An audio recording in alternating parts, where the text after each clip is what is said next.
So let us dance this night away.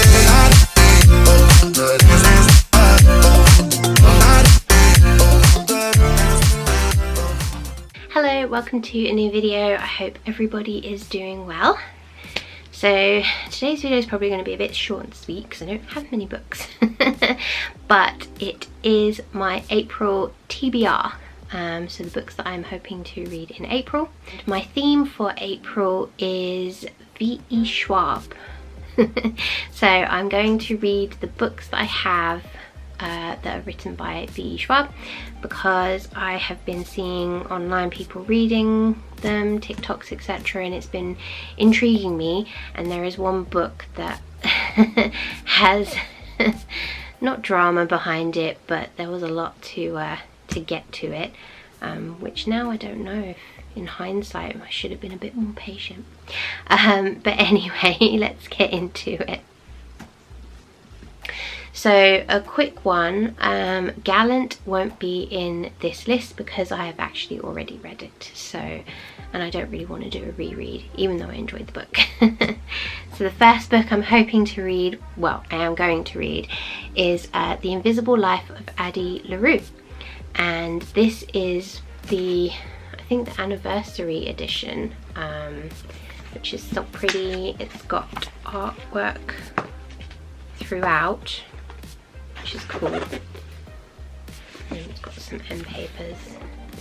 And does it have a, yeah, it's got a design on the hardcover, naked hardcover, and I think there's a, yeah, all these special anniversary editions tend to have these bookmarks. Now with this one, Addie LaRue, when I first bought this book last year, this edition was very hard to get because everybody loved it, and yeah, people were selling them for ridiculous amounts, and I did pay a little bit more than usual, but I didn't pay the exorbitant amounts that I was seeing. So this was £30, and yeah, it was it stressed David out with me buying this book, so he's going to be very happy that I'm finally reading it. But let's read you the blurb. France, 1714. A desperate woman makes a desperate deal in the dark, a bargain to live forever, but be remembered by none. So begins the invisible life of Addie LaRue, shadow muse to artist throughout history, forgotten friend, confidant and lover, slipping away with the morning light. Addie passes through lives desperate only to leave a trace of herself, until the day she walks into a small bookshop in Manhattan and meets Henry, who remembers her. After 300 years, Addie's life is restarting, but the devil never plays fair. As Henry and Addie's life starts to intertwine, they must face the consequences of the decisions they've made and the prices to be paid. The Invisible Life of Addie LaRue is a dazzling adventure across centuries and continents, across history and art, about a young woman learning how far she will go to leave her mark on the world. So I've heard that this is quite a devastating story. It's quite deep and on the mental side of things. But I'm looking forward to reading it at last. And the next book on the list is This Savage Song. It is, I think, a duology. I have the Amazon edition, special edition, which has this design, sprayed edges. Yeah. I don't think it's got art. It's the same on the back as well, and on the naked hardcover. I don't really know too much about this one, same as I don't really know too much about most of her books, but I've heard her writing is very good and her books are very good. I know with Gallant that I enjoyed the writing style, etc. So let's read you the blurb for this one. Enter the gritty, seething metropolis of V City, a divided city, where monsters have stepped out of the shadows and where choosing who you want to be is the first and hardest fought battle. Kate Harker and August Flynn are the heirs to two families vying for control, raised in lives of violence, raised to rule. All Kate wants is to be as ruthless as her father, who lets the monsters roam free and makes the inhabitants pay for his protection. August just wants to be human, as good-hearted as his own father, but his curse is to be what the humans fear. Now the thin truce that keeps the Harker and Finn families at peace is crumbling, and an assassination attempt forces Kate and August into a tenuous alliance.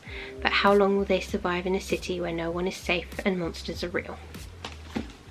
So yeah, quite liking or looking forward to reading this one. I have pre-ordered the second one because there's a matching edition to go with it. Then the last three is the Shades of Magic trilogy. So I'm actually going to read a whole series. Let's get these out. I'm only going to read the synopsis for the first one because I don't want to ruin it for myself with the synopses on the other two. I got this for Christmas. It's the first time I've opened it because it's been in plastic and it smells like a new book. It smells good. So the first book is A Darker Shade of Magic, and here we go. So Kel is one of the last travellers, magicians with a rare ability to travel between parallel universes connected by one magical city. There's Grey London, without magic and ruled by the Mad King George III. Red London, where magic is revered and where Kel was raised alongside the heir to the Empire. White London, where people fight to control the remaining magic and magic fights back. And once there was Black London. ... So it sounds really intriguing, magic, etc. Set in London as well, which George III, I don't know how many Georges there were. But I'll show you the other books. So we've got A Gathering of Shadows, and then the last one, which is a bit thicker, which is A Conjuring of Light. So I'm very excited to get stuck into those. I don't really know which one to read first. Should I read the trilogy first, because then that's a done and dusted one? Part of me thinks, should I read Addie LaRue first, just because of the drama behind it all, but I don't know if I want something that's like that as my first. I feel like I'm leaning more towards the Shades of Magic trilogy, so that could be the first one I read, but we shall see. But yeah, those are the books that I'm hoping to read in April. What do you guys think? Have you read any of them? Comment down below and let me know. Let's get conversation going. But I hope you have enjoyed this video. If you did, please hit the like button, subscribe if you haven't already, and I'll see you in the next one. Bye.